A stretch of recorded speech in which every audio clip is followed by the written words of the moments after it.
Ketika kita untuk pertama kali melihat kerangka dinosaurus yang menjulang di sebuah museum sejarah alam, kita pasti terkesima oleh betapa megahnya makhluk purba itu pernah menguasai bumi ini.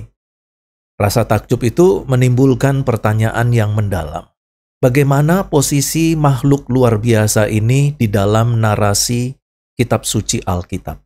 Dan apa arti keberadaan serta kepunahan dinosaurus ini bagi iman kita?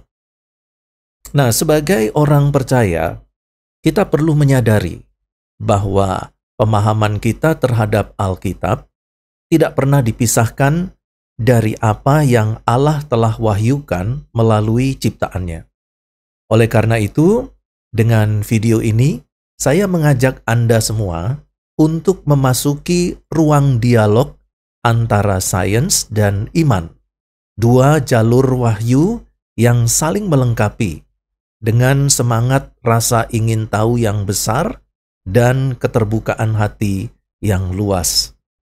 Nah, di dalam video-video berikutnya, saya akan memaparkan atau kita juga bersama-sama akan menelusuri jejak fosil dan ayat-ayat kuno, kemudian menimbang argumentasi para ahli dan para teolog, dan merangkum jawaban yang membangun, bukan memecah belah. Semoga di dalam pemaparan ini bukan hanya menambahkan informasi, tetapi juga menumbuhkan kekaguman dan keyakinan bahwa Allah Bapa Sang Pencipta, baik dalam kebesaran alam maupun di dalam firman-Nya, senantiasa mengundang kita untuk bergumul dan bertumbuh senantiasa di dalam iman kita. Nah, saudaraku, sejak penemuan kerangka-kerangka raksasa dinosaurus, imajinasi kita dari anak-anak hingga para ilmuwan terpikat pada kisah makhluk purba itu. Dan ternyata ketertarikan kita terhadap dinosaurus ini telah menjadi suatu perdebatan kontemporer. Setidaknya ada dua kubu utama yang muncul. Yang pertama adalah pendukung Old Earth Creationism atau yang disingkat OEC, yang memiliki argumen bahwa bukti geologi, terutama penanggalan radioisotop dan lapisan endapan karakter tumbukan, menempatkan kepunahan dinosaurus ini sekitar 65 juta tahun yang lalu akibat hantaman meteor besar. Sedangkan yang kedua adalah pendukung Young Earth Creationism atau disingkat YEC, menafsirkan kejadian satu secara harafiah sehingga dinosaurus ini dianggap diciptakan bersama binatang lain dan sempat hidup bersisihan dengan manusia. Pandangan YEC ini memiliki setidaknya dua argumen utama. Argumen pertama didukung oleh teori ilmiah modern yang mengandalkan data batuan dan unsur kimia. Sedangkan argumen kedua berpijak pada otoritas teks kitab suci secara langsung, memandang narasi banjir Nuh sebagai peristiwa global yang menjelaskan formasi dari fosil-fosil dinosaurus. Dalam spektrum teologi konservatif, Dr. Hugh Ross menjadi juru bicara terkemuka bagi OEC, Old Earth Creationism, yang menekankan harmonisasi sains dan iman melalui penafsiran non-literalis kejadian. Dan ini nanti kita akan pelajari apa itu penafsiran dari OEC, yaitu penafsiran non-literalis kejadian, kitab kejadian. Nah, sementara teolog Ken Ham bersuara lantang membela perspektif YEC, Young Earth Creationism, dengan menggambarkan air bah Nuh sebagai penyebab utama lapisan fosil yang menimbun dinosaurus. Nah, solusi terbaik sebagaimana diusulkan oleh beberapa teolog moderat adalah bahwa mengakui dua saluran wahyu, yaitu wahyu alamiah yang diungkapkan oleh sains dan juga wahyu tertulis melalui Alkitab. Dan dalam video berikutnya, nanti kita akan melihat bagaimana antara sains dan Alkitab sebenarnya berjalan paralel dan saling melengkapi. Nah, implikasi teologisnya yaitu menegaskan kedaulatan Allah atas sejarah alam dan keandalan kitab suci. Karena itu, para pemimpin gereja dan pendidik Kristen perlu memfasilitasi dialog yang membangun antara data ilmiah dan teks Alkitab. Menjelaskan istilah teknis, misalnya radioisotop, yaitu unsur atom yang memancarkan radiasi dan digunakan untuk menaksir usia batuan, dengan bahasa sederhana agar jemaat tidak terjebak pada pilihan iman versus akal budi, melainkan tumbuh dalam kekaguman kepada pencipta alam semesta, yaitu Allah Bapa yang kita kenal di dalam Tuhan Yesus Kristus. Nah, dalam pendahuluan tadi, kita mengenal dua pandangan, yaitu YEC, Young Earth Creationism, dan OEC, Old Earth Creationism, di mana kedua tradisi teologis ini berupaya menjawab tantangan utama tentang keberadaan dinosaurus yang dilihat dari sudut pandang Alkitab. Pokok bahasan utamanya adalah bagaimana mengharmoniskan catatan fosil yang tampak berbicara tentang rentang waktu geologi jutaan tahun dengan narasi penciptaan Alkitab.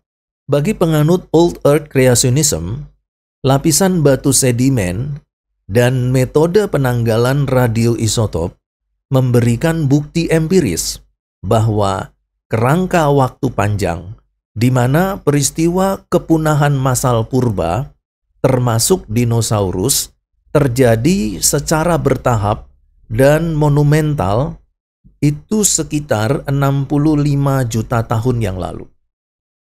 Teolog seperti Dr. Hughes Ross menekankan bahwa sains geologi modern sebenarnya meneguhkan kebesaran Allah yang menyusun hukum alam dengan presisi, sehingga pengungkapan dalam tanda petik rahasia alam ini harus dipandang sebagai wahyu kedua setelah kitab suci. Dalam konteks hermeneutik, pendekatan ini menuntut kita menghargai pengetahuan ilmiah tanpa merendahkan otoritas Alkitab, dengan memahami bahwa narasi kejadian atau kitab Kejadian menyoroti makna teologis, kehendak dan tujuan Allah lebih daripada detail kronologis geologi.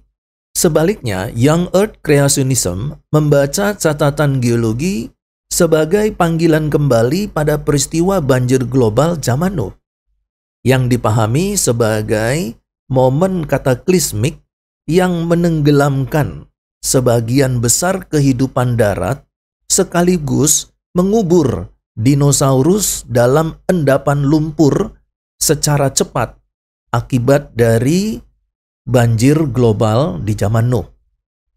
Nah, tokoh seperti Ken Ham dan Dr. John Whitcomb memaparkan bahwa pola fosilisasi yang cepat dan tersebar luas hanya masuk akal jika ditafsirkan sebagai akibat langsung dari hukuman Allah atas dosa umat manusia melalui air bah di zaman Nuh.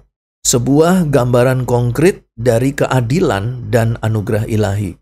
Nah, implikasi teologis yang kita dapat ambil yaitu menegaskan bahwa doktrin ineransi Alkitab dan kedaulatan Allah atas sejarah sekaligus mengundang kita untuk melihat bahwa narasi penilaian dalam penghakiman ilahi dan pemulihan berkaitan dengan perjanjian Bahtera Nuh adalah pusat pesan Alkitab tentang kasih dan keadilan Allah. Di sisi lain, para teolog konservatif menegaskan bahwa perdebatan seputar dinosaurus bukan sekedar benturan teori ilmiah, melainkan dialog mendalam antar wahyu alam yang menyingkapkan kemuliaan dan kuasa Allah melalui ciptaan dan wahyu tertulis di dalam kitab suci.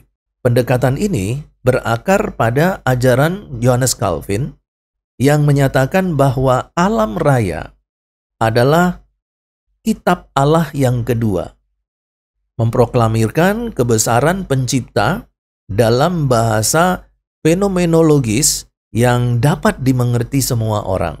Seorang teolog yang bernama Francis Schaeffer menambahkan bahwa sains dan Alkitab seharusnya saling melengkapi, bukan berkonflik.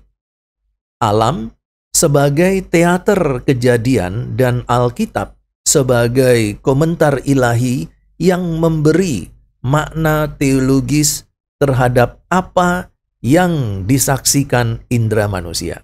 Di sini kita dituntut untuk bersikap rendah hati di hadapan data ilmiah sekaligus teguh memegang otoritas Alkitab, sehingga iman tidak terjebak pada dogmatisme sempit ataupun relativisme. Nah, dengan pendekatan metode teologis biblikal akan menekankan satu harmonisasi dari dua sumber kebenaran ini dengan kerangka normatif, situasional, dan eksistensial dengan ala John Frame. Pertama, kitab suci, Alkitab, menetapkan norma iman. Kedua, fakta ciptaan, termasuk penemuan fosil, menghadirkan konteks kontemporer yang perlu untuk ditafsirkan. Dan ketiga, penerapan pribadi menerjemahkan keduanya ini ke dalam kehidupan sehari-hari. Herman Bavinck melihat general revelation, pernyataan umum melalui ciptaan, sebagai cermin di mana manusia dapat mengenal sifat Allah. Secara praktis, pendekatan ini mendorong gereja dan umat Tuhan, orang-orang Kristen, untuk membekali diri dengan cara berpikir kritis, menghargai temuan sains sambil meneguhkan kebenaran Alkitab, sehingga setiap orang percaya dapat bersaksi tentang Allah yang konsisten dalam firman-Nya dan di dalam karya ciptaannya. Dan video yang berikutnya kita akan mulai masuk lebih dalam lagi berkaitan dengan tema besar kita, bagaimana kita memandang dinosaurus dari sudut pandang Alkitab.